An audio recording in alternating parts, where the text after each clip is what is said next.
বুলি কৈছিলো তেতিয়া মোক চবে ঢুকাইছিলে ক'ত 1 লাখ দিব এই কয়বিলাক ভোটৰ কাৰণে সেইকাৰণে মই এতিয়া কি কৰিলো 1 লাখৰ জাগাত মোটামুটি 2 লাখৰ চাকৰি দি দেখাই দিলো আজি মই মিটিঙত কৈছো যে মোক বেছি ঢুকাই নাথাকিবি 2 লাখৰ জাগাত 4 লাখ দিবি যে যিমানে ঢুকাবি সিমানে বেছি কৰিবি 250 টকা পেঞ্চন পাই আছে 1250 লগত 250 টকা যোগ কৰক 1500 টকা হ'ল 800 টকা চাউলৰ পৰা আহিলে 1500 আৰু 800 লগ লগালে 2300 টকা হ'ল ৰেচন কাৰ্ডখন আমি পালো মোদী ডাঙৰীয়াই ক'লে যে যদি ৰেচন কাৰ্ডখন আছে বেমাৰ আজাৰ হলে হস্পিটালত ৰেচন কাৰ্ডখন দেখুৱালে 5 লাখ টকালৈকে বিনামূলীয়া চিকিৎসা কৰিব পাৰিব তাৰ মানে কিমান হ'ল বছৰত যদি 5 লাখ টকা হ'ল তেতিয়ালে 12 দিন যদি 5 লাখত হৰণ কৰে তেতিয়ালে আপোনালোকে দেখিব যে তাতো আমাৰ 40-50 হাজাৰ টকা মাহত চিকিৎসাৰ কাৰণে আমি পালো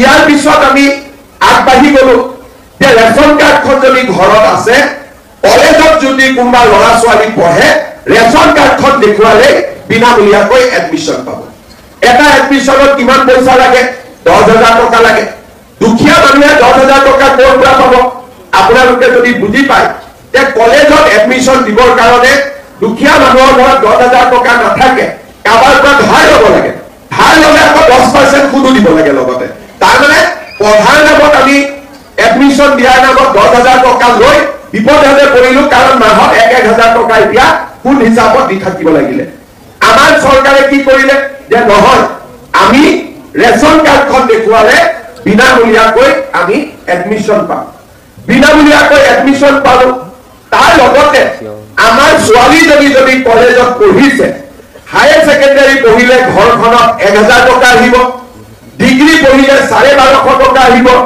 আৰু পোষ্ট গ্ৰেজুৱেট পঢ়িলে 2500 টকা আহিব তাৰ লগতে মোদী ডাঙৰীয়াৰ নেতৃত্বত আমি কি কৰিলো যে যি ল'ৰা ছোৱালী ক্লাছ 9 পাব তেওঁক এখন আমি বিনামূলীয়া চাইকেলো দি দিলো এতিয়া আপোনালোকে হিচাপ কৰক যে এক মাহত এটা পৰিয়ালে কিমান টকা চৰকাৰৰ পৰা পাব পাৰে প্ৰথম মোৰ অৰুণোদয় আছে 1250 টকা পালো অৰুণোদয় থাকিলে ৰেচন কাৰ্ড থাকিবই লাগিব ৰেচন কাৰ্ডত চাউল 800 টকাৰ চাউল ঘৰত বিনামূলীয়াকৈ আহিলে 1250 আৰু 800 আমাৰ 2050 টকা হ'ল গেছৰ চিলিণ্ডাৰ কিনিলো 400 টকা বেংকৰ একাউণ্টত সোমালে 2400 টকা হ'ল আৰু আমাৰ ঘৰত যদি এটা বিধৱা পেঞ্চন আছে তাতো আমি 1250 টকা পালো 24 আৰু 1250 টকা তাতে হিচাপ কৰি দিয়ক প্ৰায় 3600 rupees হ'ল তাৰ লগত যদি ঘৰত এজন বৃদ্ধও আছে আৰু 250 টকা পালে তাৰ মানে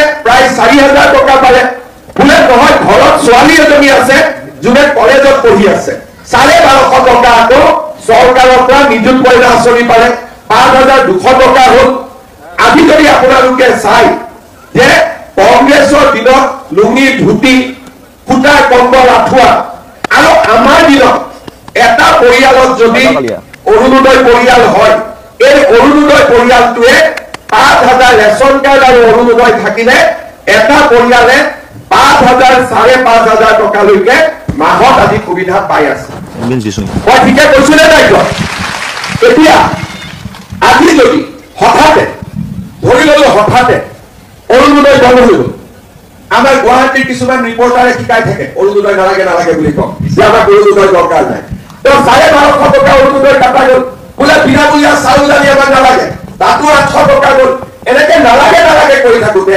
4,000-3,000 টকাটো ঘৰৰ পৰা নোহোৱা হৈ গ'ল এতিয়া বস্তুটো তেতিয়া 3,000-3,500 টকা যেতিয়া ঘৰৰ পৰা নোহোৱা হ'ল ঘৰখন চলাবলৈ আকৌ মানুহৰ ওচৰতে হাত পাতিবলগীয়া হ'ল লাগিব নে নাই হাত পাতিব লাগিব গতিকে আপোনালোকে বুজি পাওক যে এখন মৰমীয়াল চৰকাৰ থাকিলে এখন নিজৰ চৰকাৰ থাকিলে আমি কিমান বিলাক আমাৰ কষ্ট আমাৰ নোহোৱা হৈ যায় আজি কেইটামান দিন আগতে আমাৰ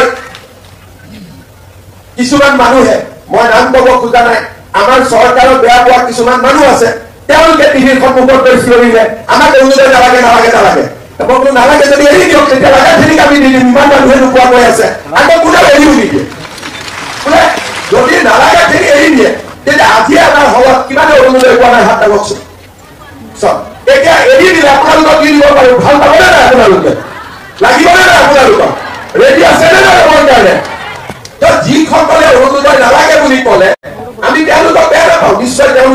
ছোৱালীয়ে চাকৰি পাইছে, নিশ্চয় তেওঁলোকৰ ল'ৰা ছোৱালীয়ে কিবা ভাল উপাৰ্জন কৰিছে, কিন্তু নালাগে বুলি কৈ আকৌ লৈ থাকিলে তেতিয়া দুখীয়া কেতিয়াও নাপায়।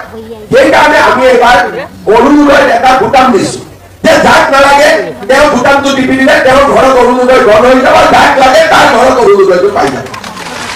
এইটো ভাল নিয়ম হৈছে নে নাই? এতিয়া আমি কলো আমাৰ সাংবাদিকসকলে অলপ প্ৰচাৰ কৰিব যে অৰুণোদয় পৰ্টেলত আমি এটা বুটাম দি দিছো, নালাগে বুলি কলে হেঁচা মাৰি দিলে আমি জোৰ কৰি কাকো নিদিওঁ, কাৰণ অৰুণোদয় বিচৰা মানুহ বহুত আছে। এইফালে কিমানে হাত লাগিছে চাম, লাগে নে নাই অৰুণোদয়? যেতিয়া মই দিবই পৰা নাই তেতিয়া মানুহে উল্টাই মোক ধৰি আছে যে অৰুণোদয় কিমান সুবিধা আহিছে, আমাকো অৰুণোদয় দিয়ক। একফালে কৈ আছে দিয়ক, আগত টিভিত কেইগৰাকী মানে কৈ আছে অৰুণোদয় নালাগে নালাগে। আৰে নালাগে যদি সোনকালে দি দিয়ক, আমি লাগাখিনি দিব পাৰো। ইমান সমস্যা, অৰুণোদয় নোপোৱা মানুহে সমষ্টিত গলে ধৰি লয় যে আমি পোৱা নাই আমি পোৱা নাই আমি পোৱা নাই। আপোনালোকৰ এনে ধৰে নে নাই? অৰুণোদয় নাপালে ধৰে নে নাই? ধৰে।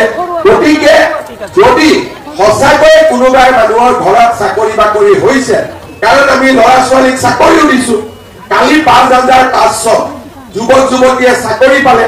মই তেওঁলোকক মিটিঙতে কৈছো যে আপোনালোকৰ ঘৰত যদি অৰুণোদয় আছে আজি গৈ অৰুণোদয়টো এৰি দিব, কাৰণ দুখীয়া মানুহে পাওক, চাকৰি এটা যিহেতু চৰকাৰে আপোনালোকক দিলেই, গতিকে আপোনালোকে আৰু অৰুণোদয়টো ধৰি ৰাখিব নালাগে, এজন দুখীয়া মানুহক দিয়ক যাক অৰুণোদয়টো দৰকাৰ আছে। মই ঠিক কৈছো নে নাই? আপোনালোকে কওকচোন। দুখীয়াজনে পালে বেছি মনটো ভাল লাগিব, ধনীজনে হাতত ৰাখাতকৈ। মই ধনী বুলি কোৱা নাই, অসমত কোনো ধনী নাই, কিন্তু অন্তত চাকৰি এটা আছে। গতিকে চাকৰিটো পোৱাৰ পিছত অৰুণোদয়টো ৰাখি লাভ নাই। সেইকাৰণে আমি বুজি পাওঁ যে এঘৰ মানুহে ল'ৰা ছোৱালীক পঢ়াই ডাঙৰ কৰি, আজিতো আপোনালোক গুৱাহাটীত আছে, গুৱাহাটীত থকা কিমান খৰচ আৰু আজিকালি গাঁৱত থকাও কিমান খৰচ।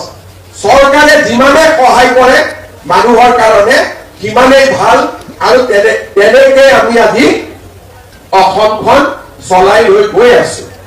আজি আমি ইয়াতে কিয় গোট খাইছো?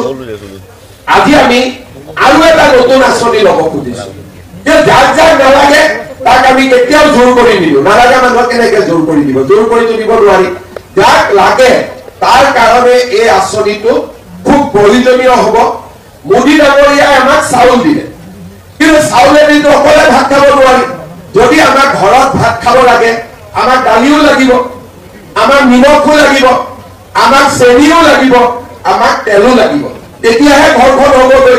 সেইকাৰণে আজি আমি ইয়াতে কৈছো যে আমি আপোনালোকক কম দামত, যাৰ যাৰ ঘৰত ৰেচন কাৰ্ড আছে তেওঁলোকক আমি কম দামত 1 কেজি চাউল দিম, 1 কেজি চেনি দিম, আৰু 1 কেজি দালি দিম। চাউলটো 5 কেজি গাইপতি, 1 কেজি দালি দিম, 1 কেজি চেনি দিম, আৰু 1 কেজি নিমখ দিম। আমি বজাৰত যি দালি আছে কিছুমান জায়গাত 95 টকা, কিন্তু ভিতৰুৱা গাঁৱলৈ গৈ এই দাম 100 টকাতকৈ বেছি হৈ যায়। গুৱাহাটীত আমি 95 ৰুপিজত পাওঁ, কিন্তু হাফলং, ধেমাজি, জোনাই তাতে গৈ পাওঁতে দালিৰ দাম 100 টকাতকৈ বেছি হৈ যায়।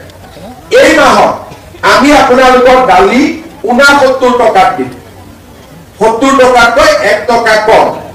চেনি আমি আপোনালোকক 38 টকা দিম, চেনিৰ 55 টকা দাম, আপোনালোকক আমি 38 টকাত দিম, আৰু নিমখ 20 টকা দাম আমি 10 টকাত দিম।